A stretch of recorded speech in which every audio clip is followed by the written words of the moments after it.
اور اس وقت ملک کے بڑے علماء میں حضرت مولانا خلیل الرحمان سجاد نعمانی دامت برکاتہم کی یہ اپیل ہے کہ یہ اس بار کا جو رمضان مسلمانوں کو ملا ہے، شاید مسلمانوں کی زندگی میں ایسا رمضان کبھی نہیں ہوا ہو۔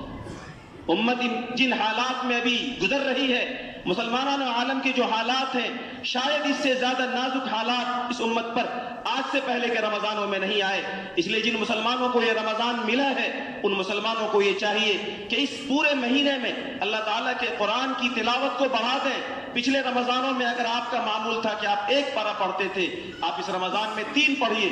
اگر کسی نے پچھلے رمضان میں روزانہ 3 پارہ کی تلاوت کی ہے، آپ اس مہینے اس سال 5 پڑھیے۔ جس نے 5 پڑھی تھی 10 پڑھے، جس نے 10 پڑھے تھے 12 اور 15 پڑھے۔ ہمارے قرآن کریم کی تلاوت میں اس درجے اضافہ ہو جائے کہ اللہ تبارک و تعالیٰ کی رحمتوں کا ہم اپنے آپ کو مستحق بنا سکے۔ اور پھر انہوں نے ایک خواب ذکر کیا، اللہ تعالیٰ کے خاص اور نیک بندوں کو پیارے آقا سرور دو عالم جناب محمد مصطفیٰ صلی اللہ علیہ وسلم کی زیارت ہوتی ہے اور آپ سے ہم کلامی کا شرف ملتا ہے۔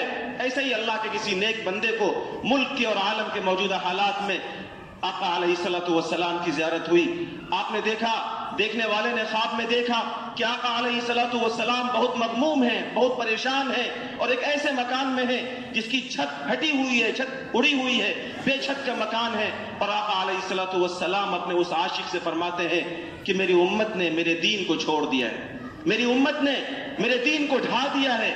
ایک موقع سے اسی دیکھنے والے نے خواب میں دیکھا جب پیارے آقا صلی اللہ علیہ وسلم مغموم تھے اور آپ فرما رہے تھے کہ میرے اپنوں نے مجھے چھوڑ دیا ہے، میرے اپنوں نے مجھے چھوڑ دیا ہے۔ اپنے کون ہیں؟ ہم اور آپ ہیں۔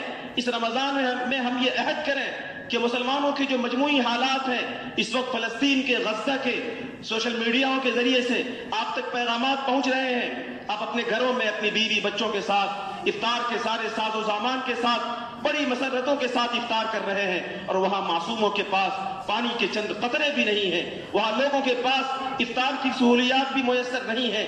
امت کے ان یتیموں، امت کے ان پریشان حالوں، ہزاروں بھائیوں، بہنوں اور بیٹیوں اور ہزاروں مسلمانوں کے غموں میں شریک ہو کر آپ یہ عہد کیجئے اور اللہ تعالیٰ کی دربار میں یہ عزم کیجئے کہ انشاءاللہ اس بار کے رمضان کو ہم دوسرے رمضان کو کے بنسبت پورے اہتمام کے ساتھ اور اللہ تعالیٰ کی پوری یاد کے ساتھ، قرآن کریم کی خوب تلاوت کے ساتھ